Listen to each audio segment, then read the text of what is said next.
Assalamualaikum warahmatullahi wabarakatuh. Sahabat Hasanah rahimakumullah. Nabi Muhammad SAW adalah seorang yang maksum. Artinya apa? Mustahil bagi Rasulullah berbuat dosa. Baginya pasti surga. Tidak mungkin Rasulullah Muhammad SAW masuk ke dalam neraka. Dan surga beliau dijamin langsung oleh Allah Subhanahu wa Ta'ala. Tapi pertanyaannya kemudian adalah, kenapa Nabi Muhammad senantiasa mengucapkan ihdinas siratal mustaqim?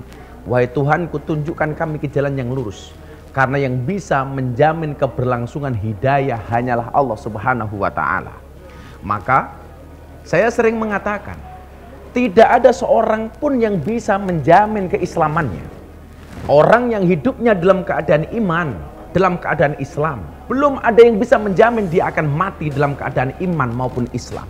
Maka berulang kali khatib Jumat ketika berkhutbah selalu mengatakan, Ittaqullah, ittaqullah, wala tamutunna illa wa antum muslimun. Bertakwalah kamu sekalian kepada Allah dan janganlah kalian semua mati kecuali dalam keadaan Islam. Rasulullah Muhammad SAW pernah bersabda, wa inna ahadakum ya'maluna bi'amali ahli jannah hatta yakun bainahu wa baina illa dhira'un. Dan akan ada di antara kalian yang telah melakukan amalan-amalan penduduk surga, sehingga jarak dia dengan surga tinggal satu hasta saja. Bau surga sudah dicium oleh hidungnya, kenikmatan surga sudah dilihat oleh matanya.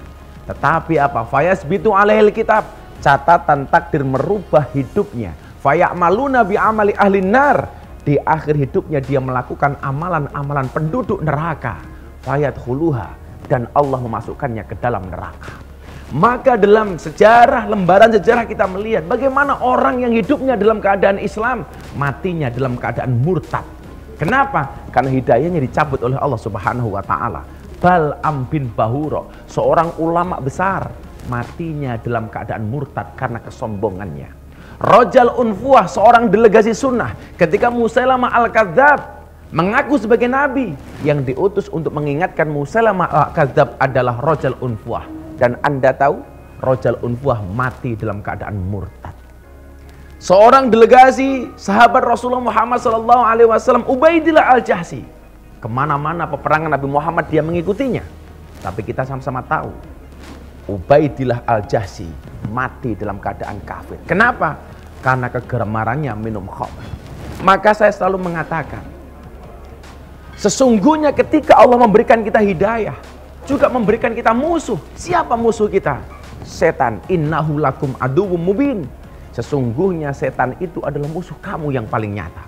Maka saya sering mengatakan, setan tidak mencuri rumahmu, setan tidak mencuri mobilmu, setan tidak mencuri depositomu, tetapi setan senantiasa mengintai imanmu dan berusaha mencurinya darimu. Kenapa? Karena setan tahu harta yang paling berharga bagi seorang muslim adalah iman. Makanya kita tidak boleh sombong dengan keimanan kita. Sampai Allah mengatakan apa? Fala tuzakku anfusakum. Jangan merasa sok suci. Kenapa? Karena hidayah itu adalah merupakan hak prerogatif Allah. Disitulah kemudian kita senantiasa harus istiqomah, mempertahankan dan memperjuangkan keimanan dan keislaman kita. Karena tidak seorang pun yang mampu menjamin keberlangsungan iman kecuali Allah. Maka begitu banyak gambaran-gambaran ketika seseorang hidupnya dalam keadaan Islam tetapi matinya dalam keadaan kafir. Bahkan seorang muadzin yang diceritakan oleh Imam Al-Qurtubi dalam kitabnya, 5 kali sembahyang, 5 kali sholat dia mengumandangkan adzan. Satu saat ketika dia adzan, di bawah melihat cewek cantik, dia mengucapkan kalimat wow. Begitu turun dari menara, dia kejar perempuan itu dengan mengatakan, saya ingin menikahi Anda. Apa jawaban perempuan ini? Saya mau menikah dengan Anda wahai muadzin, asalkan kamu tinggalkan agamamu dan kamu masuk ke dalam agamaku. Akhirnya sang muadzin mati dalam keadaan murtad. Sesaat setelah mereka menikah, malam pertama mati. Belum sempat menikmati malam pertama, nyawanya diambil oleh Allah Subhanahu wa Ta'ala. Na'udzubillah min dzalik, summa na'udzubillah min dzalik. Ingat, kematian tidak menunggumu istiqomah, tapi istiqomahlah sambil menunggu kematian. Terima kasih. Assalamualaikum warahmatullahi wabarakatuh.